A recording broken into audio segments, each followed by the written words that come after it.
I want to talk about free will, and in particular, I want to talk about the fact that in the last couple of decades, a lot of psychologists and neuroscientists have been claiming that they have scientific evidence that we don't have free will. So I want to talk about whether or not their arguments are actually good. And spoiler alert, I'm going to argue that they're not good. So before I start, I want to just flag an issue that I'll come back to later, but I want to bring it out at the beginning because you might be thinking it as I'm going through. So a lot of people think that the problem of free will, the question of whether we have free will, is related to the question of like what kinds of things we are. And like really broadly speaking, we can distinguish two kinds of views of human beings. Right? One view is some kind of like religious spiritualistic view that everybody's got an immaterial soul, right? So in addition to your body, you've got like a non-physical soul that like drives you around. And when you die, your soul goes to heaven. And the other view is a materialist view, right? That we're just physical bodies and all of our mental life comes out of our brains, neural activity. And I'm not gonna, thank God, try to settle that question today, which of those views is right. But you might be thinking that there's a relevance here, and particularly you might think like, oh, if I have a religious view, I can get around these scientific arguments. I'll come back to that later. But for now, I want to just kind of, like most of the scientists that run these arguments are materialists, and I want to grant that for the sake of argument. That's actually my view too, that materialism is true. So I just want to grant it for the sake of argument and take their arguments on their own ground. But later I'll come back to this issue of the spiritual view of humans. Okay. So let me start by just giving the case against free will. And I want to start by giving a classical argument that's hundreds of years old. And the classical argument is just that we don't have free will because some kind of determinism is true. So determinism is the view that every physical event is deterministically caused by prior events. So once you have a description of the state of the world at a certain time, together with the laws of physics, that just automatically implies the next state of the world and the next state of the world. So there's always a unique next event. And this is intuitively, this view is really plausible, right? Because we have this intuition that like, you know, if I hit a cue ball into the 8-ball, it's not like the 8-ball could go in different paths. Like how the 8-ball goes is determined by how the white ball hits it. And to give another case about how deeply this intuition seems to us, or how deep it seems to us, if we set up two pool balls next to each other and you and I hit the two balls at the same time, and my ball goes 12 inches and yours goes 11 inches, we can ask like, why did that happen, right? And you might go, oh, I hit my ball a little bit harder, or my ball weighed a little less, or there was more friction on your part of the table. But imagine somebody going, oh no, none of that. You guys hit the ball with the same amount of force, the two balls weighed the exact same thing, there was the same amount of friction, everything was exactly the same, your ball just did go further. There's no reason. That seems kind of crazy to us. And that feeling that seems crazy, that physical events don't just happen like that, just is the intuition that determinism is true. So it seems right, but the consequences of determinism are really kind of striking, right? So if determinism is true, then once the Big Bang happened 13 billion years ago, it was just a slow, inevitable march to all of the events we witness, right? So it was already determined 13 billion years ago that there was going to be a hurricane in the Bahamas this year, right? Because once the Big Bang happened, the next event was picked out by the laws of physics, and then the next one, and then the next one, and it was just this slow, inevitable march to that hurricane. But not just hurricanes, also your decisions, right? So if determinism is true, then it was already determined 13 billion years ago that every neural event that was going to happen in your head was going to happen exactly as it has happened. So all of your decisions were already determined 13 billion years ago. And if that's true, then clearly we don't have free will, or at any rate, we don't have the kind of free will that I'm talking about and that the scientists are talking about. You can define other kinds of free will that are compatible with determinism, but the kind I'm talking about and that these scientists are talking about is a kind that, if it was determined before you were born that you're going to make every decision you do, then you don't have free will. Okay. So that's a very old argument, but there's a big problem with the argument.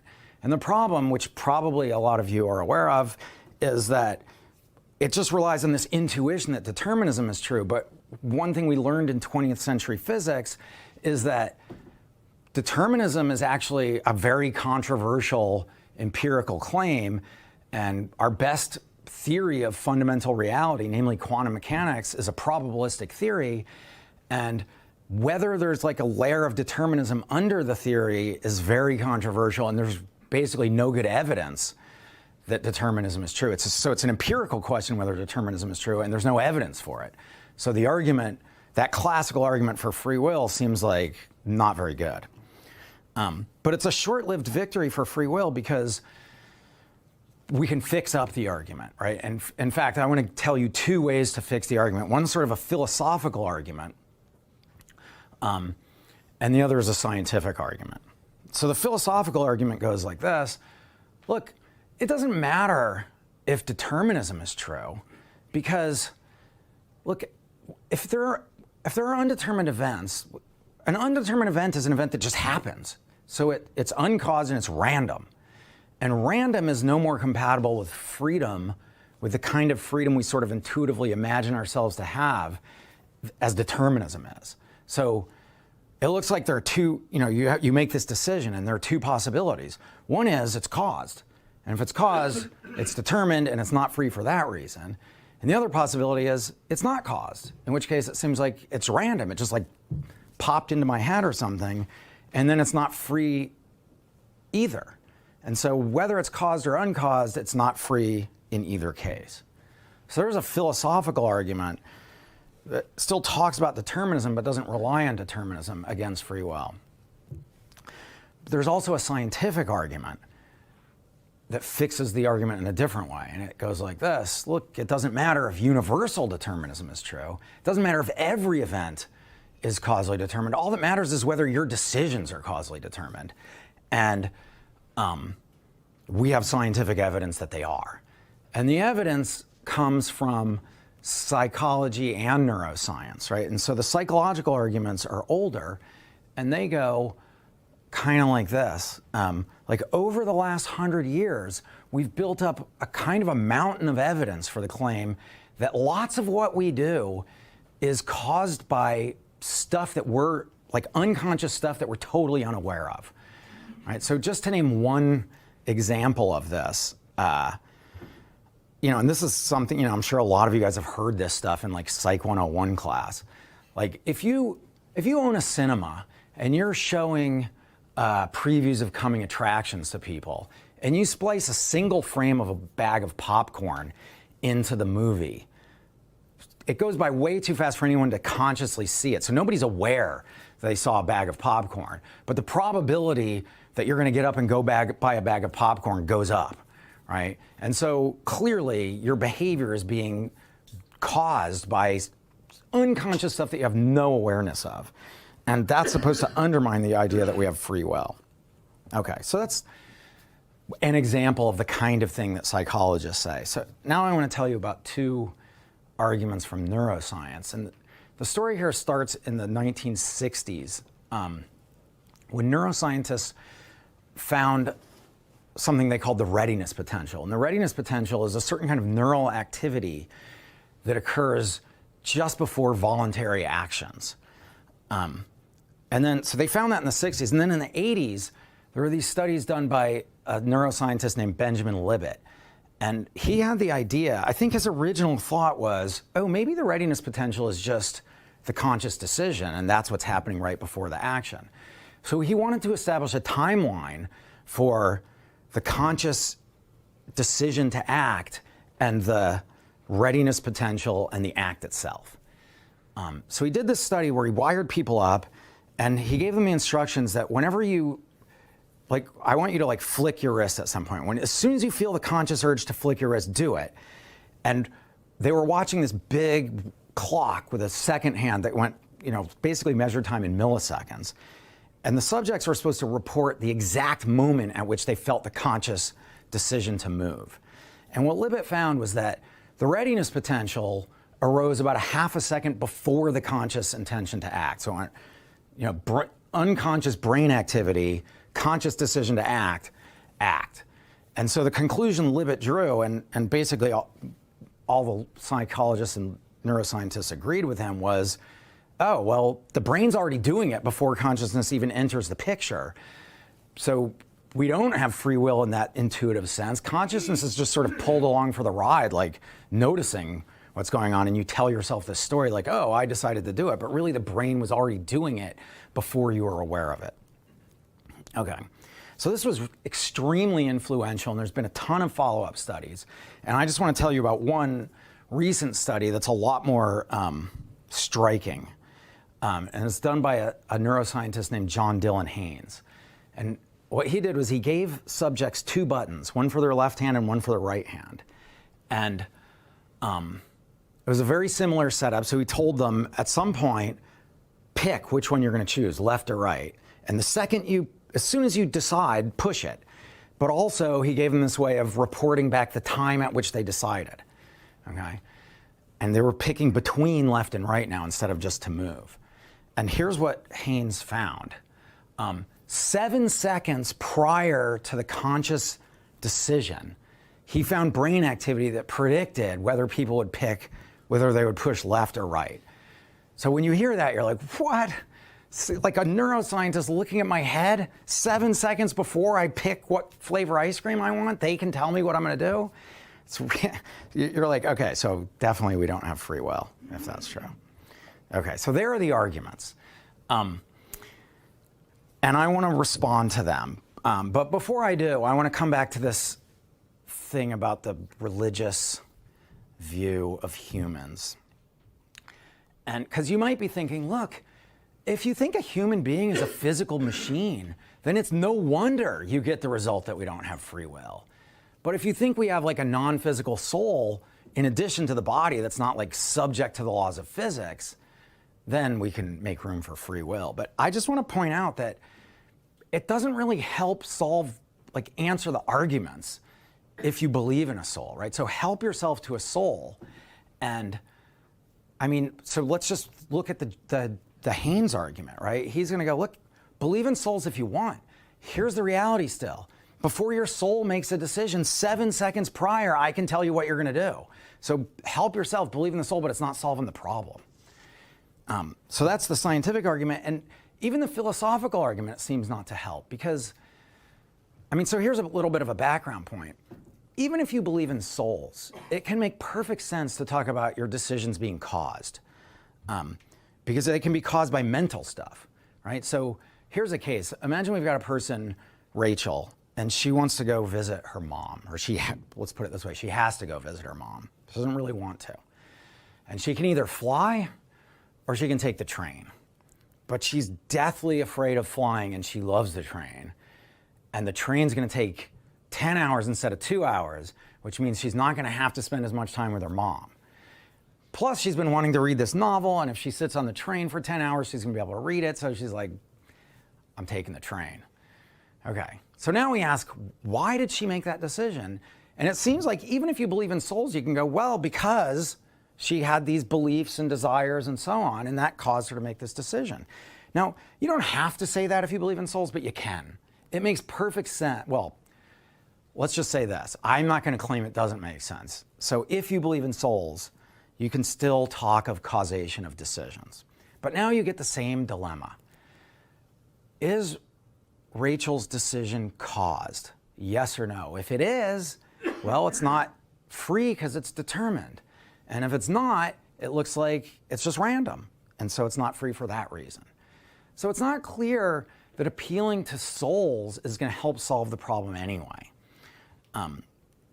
That's all I have to say on that topic. Now I want to go back to assuming some kind of materialistic view and seeing if we can respond to these arguments, meeting these people on their own turf. Okay. So another preliminary point before just directly responding to the arguments is I want to say a little bit about what free will is, or rather what it would be if we had it. And again, I'm talking about this indeterministic kind of freedom, what that kind of free will would be if we had it. And the reason I want to talk about this is because when scientists talk about free will, there's a lot of confusion about what it would be. And I think the confusions end up leading to bad inferences about why their results show that we don't have free will. Okay, so in particular, I want to clear up 4 things that I see get confused in the literature. So the first thing, I call it remnants of spiritualism. And here's what I mean by that. So again, these scientists, they, in particular, I'm talking about neuroscientists now, they're in general materialists. And then when they go to talk about things like decisions, mental things like decisions, they talk about the neural correlate of the decision. And I think that's a really bad way of talking if you're a materialist. That's a good way of talking if you believe in souls, right? Because you should think, well, there's the decision, and then there's the neural correlate of the decision. But if you're a materialist, you shouldn't think there's 2 different things, right? That's like, you know, it's like talking about Mark Twain is the literary correlate of Sam Clemens. Like, I don't know. There's one guy. Mark Twain and Sam Clemens are the same person, and the 2 names, Mark Twain and Sam Clemens, that's just 2 names to pick out the same guy. And if you're a materialist, you should think, look, the only thing up here between my ears is neural events and neural states. So the decision, if I'm a materialist, has to be a neural event. So when I say, oh, my decision to order chocolate ice cream and neural event such and such, those are the same thing under 2 different descriptions. And if you don't keep that in mind, you get led astray. And we'll see, it'll come back in later. Okay. Second confusion has to do with the location of free will in our lives. So a lot of scientists write as if they just don't even talk about this, and then you have to sort of back engineer what they're thinking about. But a lot of times it seems like they're thinking about free will as attaching to like all of our actions. And that's not a great way to think about it, because if you think about it, during your day, you're like doing actions constantly. You're constantly doing things, and virtually none of them do you think about it. Right? So just think about this case. You're going for a walk with a friend, and you're totally engrossed in a conversation with them, and your mind is totally on the conversation. But while you're talking to them, you're constantly going, move the left foot, move the right foot. But you're not thinking that. You're not like having to decide, oh, I better move my foot now. Oh, wait, look out for that pothole. Walk. Like you're just doing it without thinking about it at all, and there's no mental involvement. Like later, you're like, oh, I didn't even notice we walked all the way around the lake. So I think it's much better to think about free will in terms of our decisions, our conscious, like our mental life. But we can get even narrower than that. So it's lots of our conscious decisions are sort of picked out uniquely by our reasons, right? So in the case that I was talking about before with Rachel, right? She had these 2 options, but like she had no reason whatsoever to fly, and all of her reasons said take the train. So it was a no-brainer decision. And so in that case, it's like, yeah, who cares if my reasons cause my decision? Let them do it. So I think we need to narrow in even more and find the locus of free will in a certain kind of decision that I call a torn decision. A torn decision is when you're sort of going through your day and you come to like a fork in the road where you're like, oh, these 2 options, they both kind of look good. Which one should I pick? Oh, I'll take this one, right? So you go into an ice cream parlor and there's 30 flavors, and you look and you're like, oh, 28 of them are crap. But these 2, chocolate and vanilla, I'm not sure. And then you get to the front of the line and you're like, oh, I'll take chocolate, right? So it's a decision where you sort of see multiple options, and I'll just pretend there's 2 in these cases, but there don't have to be, that feel kind of tied for best for you. They're both good, and then you pick one. And I think that's the case where we want free will. That's where we want it to be like, oh, it's me picking the path. Okay. So it's not a thing that's happening all the time. It's like a few times a day. You know, when you come to these choice points, you're like, oh, I'll do that. So it's the choice point moments, or as I call them, torn decisions, because you're feeling torn. Okay. That is where we should be. That's the crucial place to look for free will. Okay. Next confusion. To get clear on the kind of indeterminism that's needed. And I'll say one thing about it now and a little bit about it later. The thing I want to say now is just that only one aspect of these decisions needs to be undetermined for it to be free. lots of aspects of the decision can be fully determined. So in the ice cream case, it can be fully determined that I'm going to make a decision, right? I'm not going to get to the front of the line and just like stare at the person because it hasn't come to me what's better, right? That's not good. It's much better to like make a choice. So it's determined that I'm going to choose. And it can also be determined that I'm going to choose from my best options, like chocolate and vanilla. I'm not going to choose like bubblegum surprise because that's crap, right? So lots of it can, the only thing that needs to be undetermined is which of my tied for best options I choose. Okay. And the last point of confusion I want to talk about is to get clear on what's meant by randomness. Right, so I want to grant, everyone should grant this, some kind of non-randomness is needed for free will. If a decision just happens to me, that's not me choosing, right? But random, the word random gets used in a lot of ways and it can drive us down a bad path if you're not clear, right? So you might go to Vegas and like the dude throws the ball and it lands in 22 black and you're like, oh, that was random. And really all you meant by that is it was like unpredictable or something. And in quantum mechanics, we measure an electron for spin and it comes back spin up. And you might say that was random. And you might mean not just that it was unpredictable, it was fully uncaused. Right? So random might mean uncaused. But I don't think either of them are what we really mean by non-randomness, the kind of non-randomness that's needed for free will. The kind of non-randomness that's needed for free will is it's got to be my decision. It's got to be that I did it. And as long as we have the case that I did it, that's the kind of non-randomness we need. And that looks, at least at first blush, it seems like, oh, maybe that's compatible with it being uncaused. Like I did it, but I was uncaused. And as soon as you think that, so here's the model I want to give you for what free will is. There's two requirements.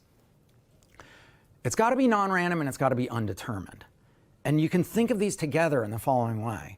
It's got to be that I did it and nothing made me do it. If I did it and nothing made me do it, then that's the kind of free will we need. But now, if that's what free will is, then we've got a response to the philosophical argument against free will. Because the philosophical argument was based on this claim that if a decision is caused, then it's just random. And I want to go, but wait a minute, it doesn't automatically follow that if it's caused, it wasn't me that did it.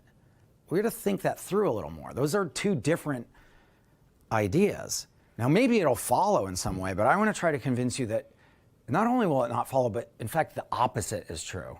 That if it's uncaused in the right way, then we're going to get the result that it's non-random in the right way. Okay?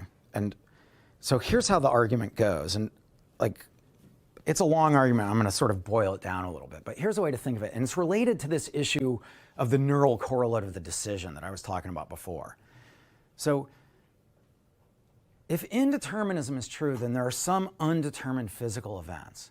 And it's really easy to fall into the trap of going, oh, so if they're just undetermined, it's either determined, in which case it's not free, or it's just an undetermined random physical event that makes me choose. And I want to go, no, that's the wrong way to think of it. The undetermined event, if my decision is undetermined, then the undetermined event is a physical event, it's a neural event, but it's also a mental event. In particular, it's my conscious decision. So if the decision is undetermined in the right way, then let me back up a little bit. If determinism is true, we get a very simple model of the universe, right? There's an event, and then a unique next event, and then a unique next event, and so on. If indeterminism is true, you get a different, more complicated model. The universe looks like a garden of forking paths. And the node, like at the fork in the road, it's like you can think of it as a node event or a fork in the road event. And what that is it's an undetermined event, and the two paths coming out are possible futures. And the undetermined event happens that like spits the universe down one path. So the universe like takes one path through the garden, and possible futures are left behind untaken. And the thing that settles what path it takes is this node event, this undetermined event that spits the universe one way or the other way. And here's the point I want to make. If our decisions are undetermined events, then they are node events. So the event the undetermined event that determines whether the universe goes down the path where I'm eating chocolate ice cream instead of the path where I'm eating vanilla ice cream is my conscious decision. It's also a neural event, but it's my conscious decision. Okay, it's also made up of quantum events, but it is a neural event and it is my conscious decision. So we get the result that my decision is the thing that settles whether I get chocolate or vanilla. And that sounds to me like, oh, I did it. And if it's undetermined, then nothing made me do it. So if it's undetermined, we get the non-randomness and we get the indeterminacy, and so we have free will. And so we have a response, we have two results. One is a response to the philosophical argument, but another result is that the question of whether we have free will is reducing to the question of whether our decisions are caused by prior neural stuff. And that's a scientific question. So what we're getting the result here is that the question of whether we have free will is a scientific question. It is a question for neuroscientists. And so we have to take their arguments very seriously and see if they're good arguments. And that's what I'm going to do in a second. But I just want to pause for a second and point out that I'm sort of glossing over something here, because there's a continuum of possible cases of the degree of causal determinism here. At one end of the spectrum, when I choose chocolate ice cream, unbeknownst to me, something caused me to choose chocolate ice cream. And the objective probability of the two choices being made at the moment of choice were 1 and 0. So the probability of me choosing chocolate was really 1. I just didn't know that. At the other end of the spectrum, the choice is completely undetermined, and the probability of my two best options being chosen are 0.5 and 0.5. And in that case, I'm fully free in the sense I'm talking about. But in between, there's a spectrum of cases where there's like causal influence without determination, and the probabilities are like 0.9 and 0.1, or 0.75 and 0.25, or 0.6 and 0.4. And I think it can be argued, and I'm not going to go through this here, but I think it can be argued that the closer the probabilities get to 0.5 and 0.5, the more free I am. So the kind of freedom I'm talking about here comes in degrees, right? But I just want to focus on the case where if they're fully undetermined and the probabilities are both 0.5, then we have this full-blown freedom. And so the question of whether we have that full-blown freedom comes down to this empirical, scientific question of whether these neural events that are our torn decisions are undetermined in the right way. Okay, so let's now talk about these arguments. So let me start with the psychological argument. So the psychological argument, remember, is that we found all this evidence that lots of what we do is caused by unconscious stuff that we're unaware of. And I want to go, yeah, we have found that out, and here's what that shows. One point to be made here is that almost all of the studies are not really about torn decisions. They're just about like actions in general. So that's one point. But I do think like the total of the evidence they've got does give us reason to think that at least sometimes our torn decisions are going to be caused, it's because I hated my mother that I chose chocolate. Yeah, sometimes. But what the studies don't show is that every single time you make a torn decision, there's some unconscious thing that's causing it. There's just no evidence for that. What they've got evidence for is this happens sometimes. And so the conclusion we should draw is, oh, maybe we're free less than we thought. But there's no evidence that we just are never free. Okay. So that's all I want to say about the psychological stuff. On now to the neuroscientific arguments, and I'll start with the Libet one.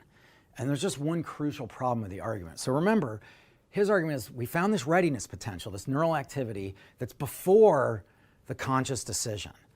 And the problem with the argument is that we have no idea what the readiness potential is doing. We have no idea what its function is. We didn't know that when Libet ran his study, and we still don't know it. And so the problem is there's lots of things it could be doing that have nothing to do with determining which option is chosen. Right? So I pointed out before that lots of features of the decision can be determined. It can be determined that I'm going to choose without it being determined which option I choose. And for all we know, the readiness potential is part of the brain gearing up to make a decision without doing anything to determine which option we choose. And there's other things it could be doing. That's just one example. The point is, we have no evidence that since we know nothing about what the readiness potential is doing, we have no evidence that what it's doing is determining which option will be chosen. Okay. So that's it for the Libet study, but that response to Libet plays right into Haynes's hand, right? Because what Haynes is going to say is, no, that's what I actually did, was I found brain activity that predicts which thing you're going to do.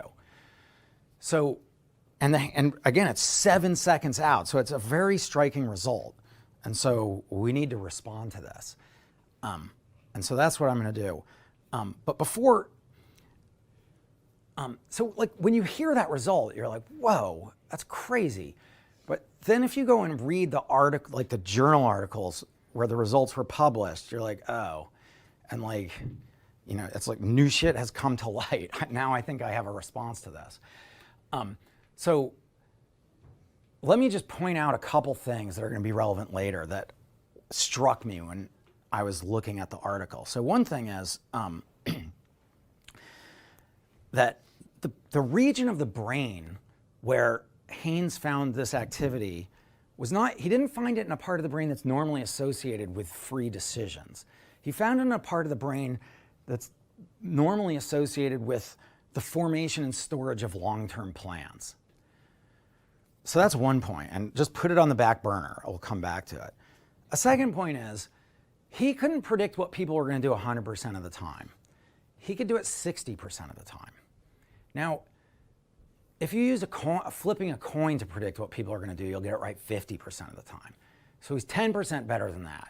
Now that's definitely statistically significant, so it's showing something, but it's not clear what it's showing. And I just want to flag that also and put it on the back burner. And what I think is these two things, when you put them together, they're very suggestive of a different explanation of the data, right? So, you know, whenever a scientist runs an experiment, they have some data, and then they have to interpret it and draw conclusions. And one way to block their conclusions is to accept their data, but give a different explanation of what's going on, right? And if you give like a wacky explanation, then, you know, that's no good. But what I want to do is give an alternative explanation of the data and an explanation that's compatible with us having free will. And then I want to try to convince you it's actually a better explanation than the anti-free will explanation that, that Haynes gives. Okay. So here's a little background point to my alternative explanation. If I want you guys not to think about Margaret Thatcher right now, like the worst thing I could do is go, hey, everybody, don't think about Margaret Thatcher.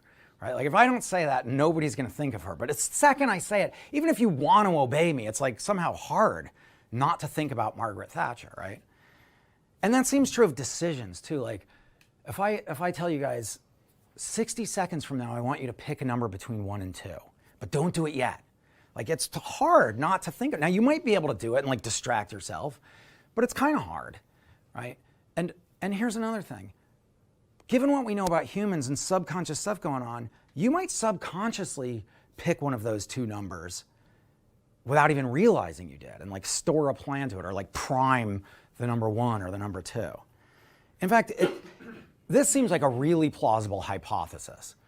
If you give the Haynes instructions to a room full of people, you know, you're going to have to push left or right, at least some of them are going to form a subconscious, they're going to have subconscious stuff going on that later determines what they do. Okay. That seems plausible to me.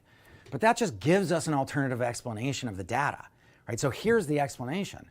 Some of the people in the study, not all of them, formed a like they subconsciously primed one of the left or right, had some kind of like plan to do it, and then later it got activated.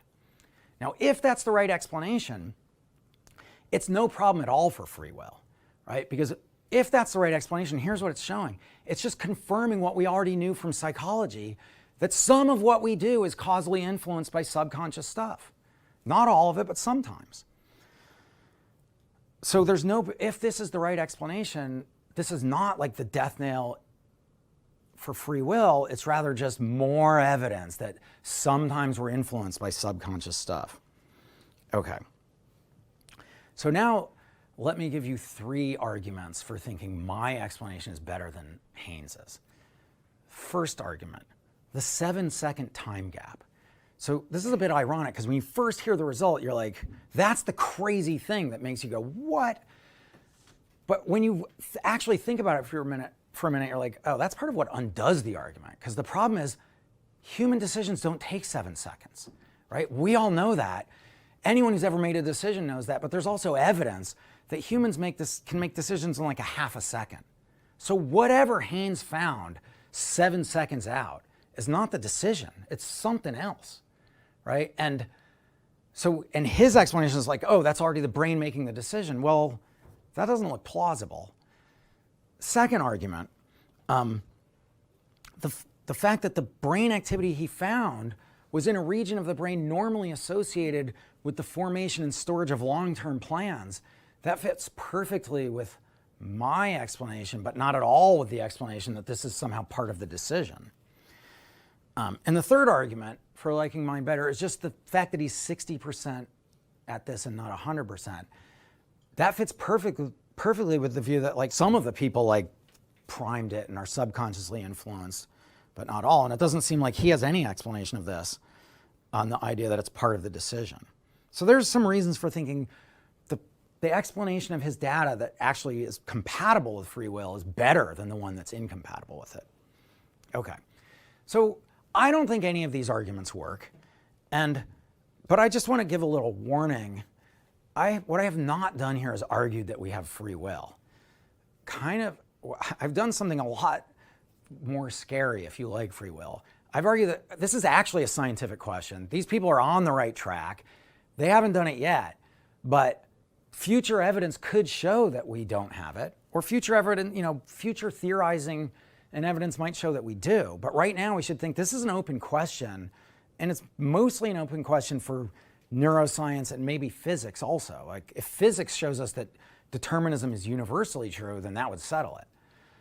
So I think the conclusion we should draw is that this is an open question for scientists.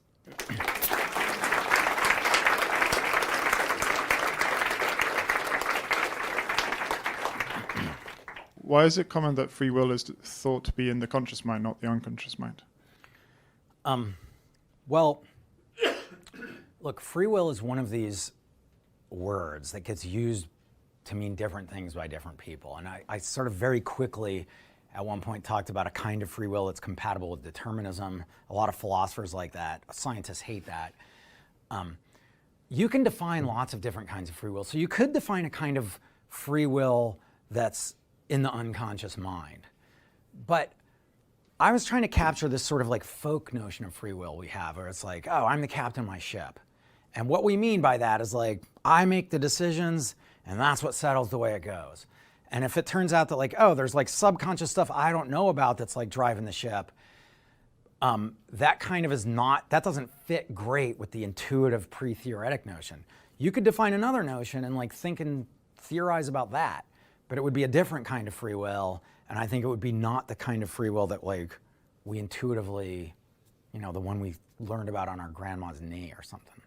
Can we talk about free will without mentioning the consciousness and the entity we are talking about? For example, we are talking about the consciousness, the free will of the human. So what about the free will of a monkey or a bacteria, plant, molecule, river, the universe itself?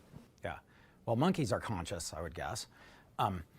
So I think that I think it's really implausible to think humans have free will and monkeys don't, right?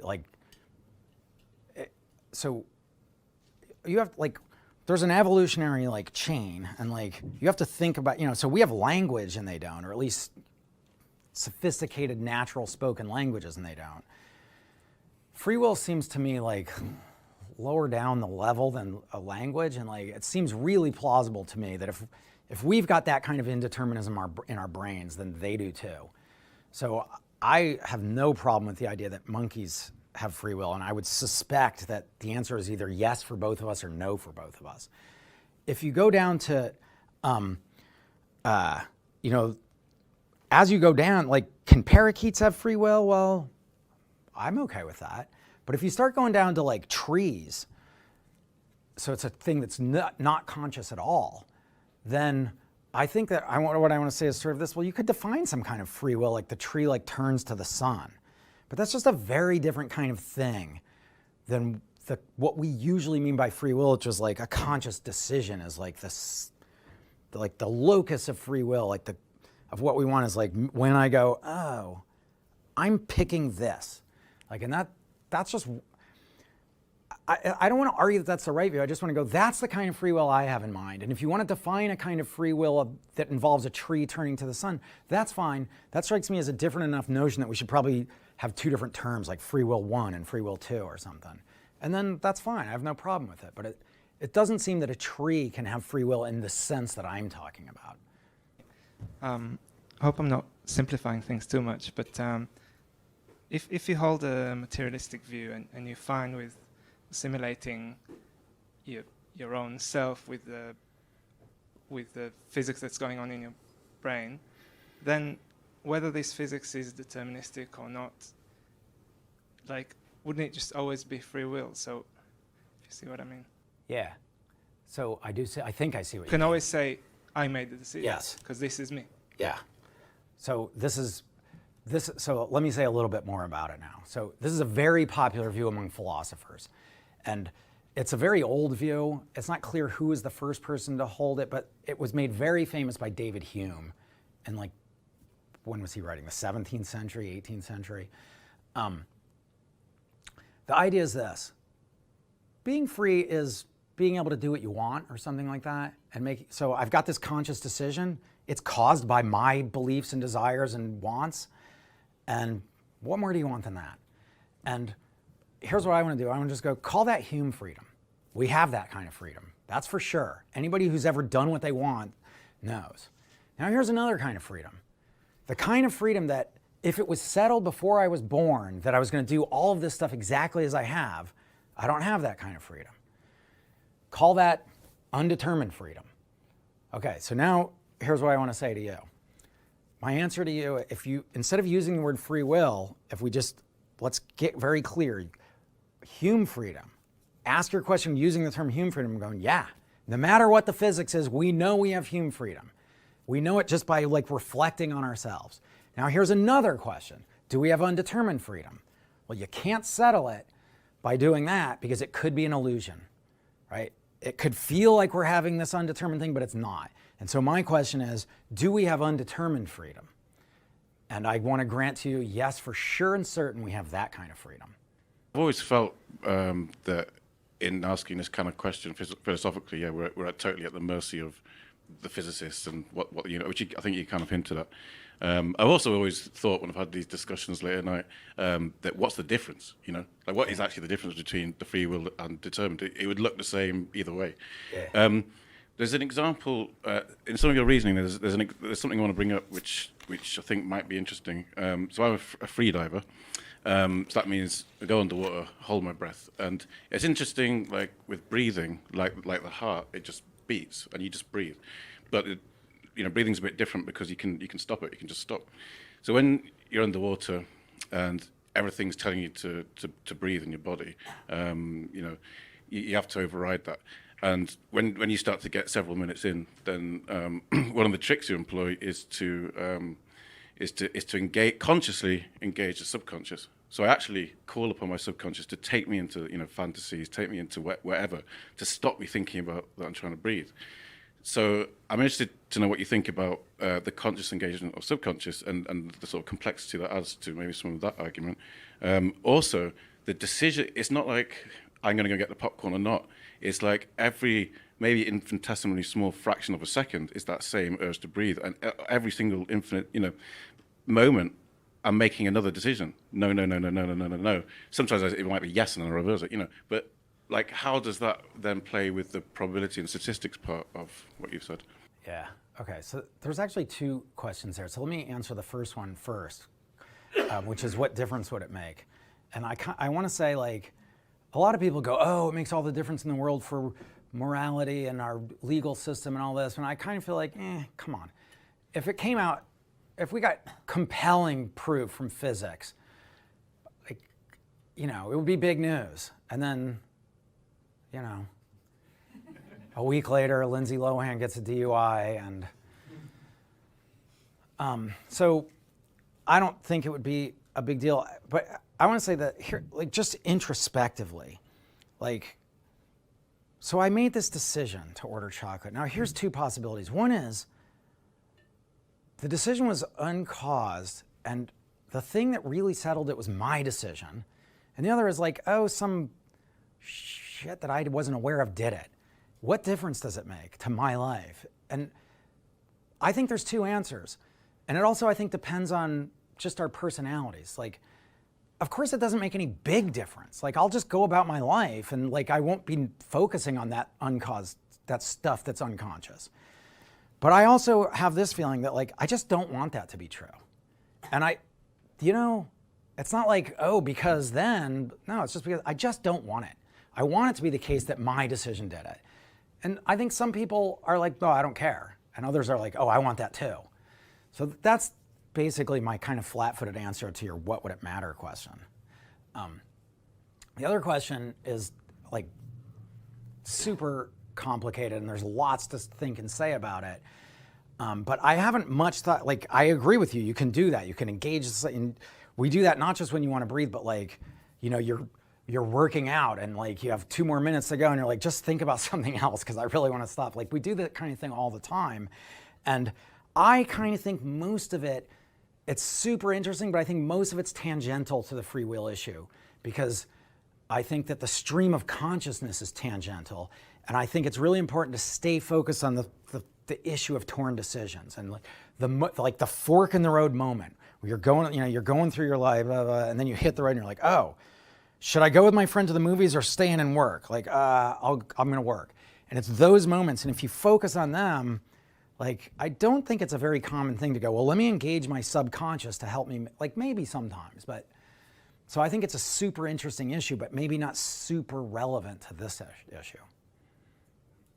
I wanted to ask about the neural event that you described, and to kind of avoid an infinite regress of physical causes, how do you ground the neural event, like the 7 seconds before? Do we have anything that indicates what it was that caused the brain to start ramping up or doing what it's doing for readiness? Because the non-physicalist or the non-materialist is going to say, well, that's a metaphysical grounding, like the soul essentially, that's triggering the brain. And of course the materialist is going to go, well, no. But then the question is, well, what is it that's actually starting that process? Yeah. So I think that it's not really fair for the spiritualist to say that's the soul ramping it up 7 seconds before, because the spiritualist should presumably say that the crucial thing is the conscious decision. And this is 7 seconds before conscious decision. Then the spiritualist would be into like subconscious soul stuff and like it would be problematic for them. As for the other part of your question, the answer is basically they don't know anything. Like neuroscientists, look, they've made huge strides, and I think a lot of it is super interesting. But it's in its infancy as a science, and like basically what Haynes is going to say, I don't know. I just found this activity, and it correlates. This pattern correlates with left. This pattern correlates with right. I don't know anything else. I don't know anything about what that is or what the causal connection is. I just see the correlation. Hi, you've spoken about a neural event or a mental event determining a fork and a path.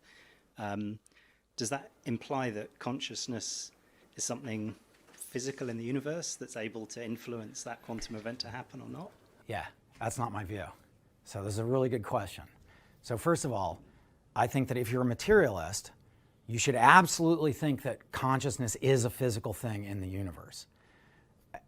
Influencing the quantum thing, I want to resist that. But first I want to make clear that there's really if you're a materialist, you only have two options. One is consciousness is a physical material thing, so a conscious event is a neural event.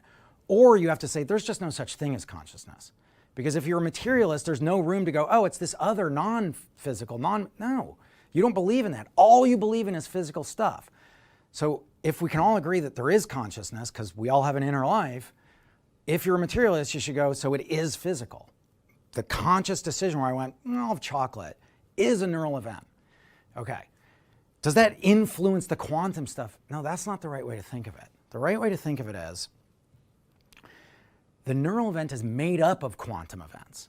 Those are the parts. The neural event is undetermined in virtue of its parts being undetermined. So there are two models. The model that I've been talking about, maybe this is right, is that the undetermined events, which are ultimately quantum events, are parts of the decision. So the decision itself, the macro level event, is undetermined. Another model is prior in time, there's undetermined quantum stuff that then causes the decision.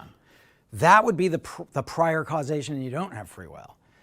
So it's not that the decision causally influences the quantum stuff, it's that the decision ultimately just is quantum stuff. Everything is quantum on this view, right? So it's kind of like this. If I throw a baseball through a window and I go, the baseball broke the window, and you go, oh no, dude, quantum events broke the window. And I'm like, yeah, of course, but the baseball's just made of quantum stuff, right? The quantum stuff breaking the window just is the baseball breaking the window. And likewise, the quantum stuff settling which way I go just is the neural event determining which way I go, and that just is the conscious thing determining which way I go.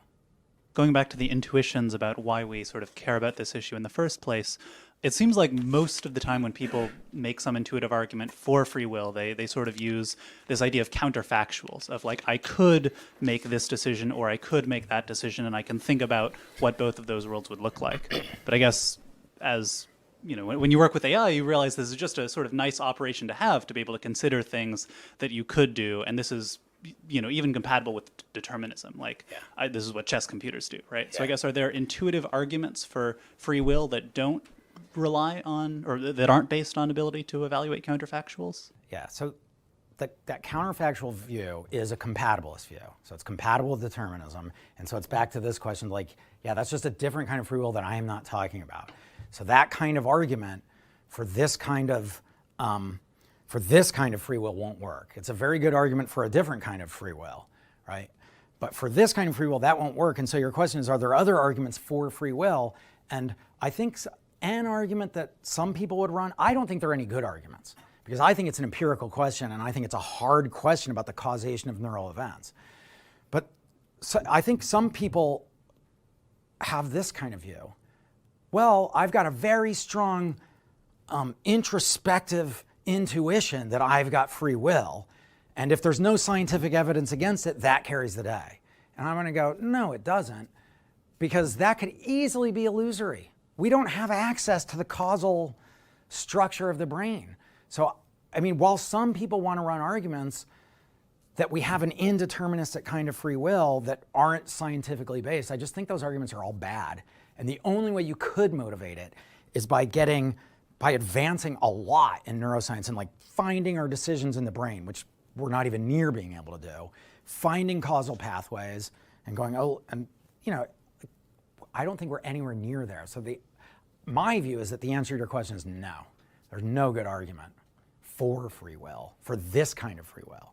Those kinds of arguments you're talking about are an argument for a different kind of free will, the compatibilist kind. How would you comment on the relativity aspect of this?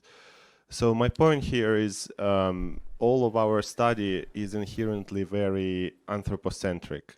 And that's understandable because we are humans and we study the world as we know it, as opposed to some absolute terms. And here the question about free will might seem inherently flawed because like, what is free will? We seem to treat the decisions as some discrete moments, as opposed to part of the continuum of the flow of time.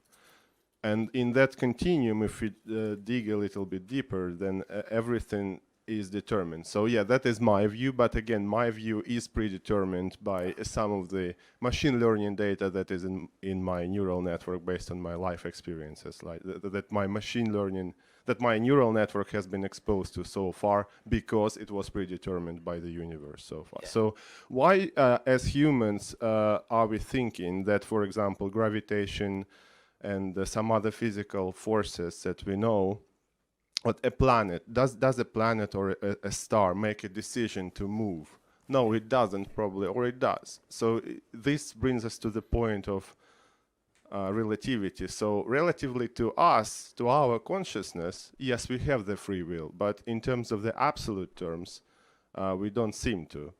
And that is comfortable for us because we like to think we are humans, we are the pinnacle of the evolution and stuff like that, but like I'm not a big fan of anthropocentrism. So what would be your comment on all of this? Yeah. So I'm not a fan of anthropocentrism either. And if the worldview you have, the deterministic worldview is true, then I would just go, yeah, we don't have free will. Turns out relativity theory is incompatible with quantum mechanics and they're trying to figure it out, but like the theory of the bottom level of reality, the best theory we have is quantum mechanics. And quantum mechanics is a probabilistic theory. Its laws are, some of its laws are probabilistic. Some are, the Schrodinger equation is deterministic, but the Born rule's probabilistic.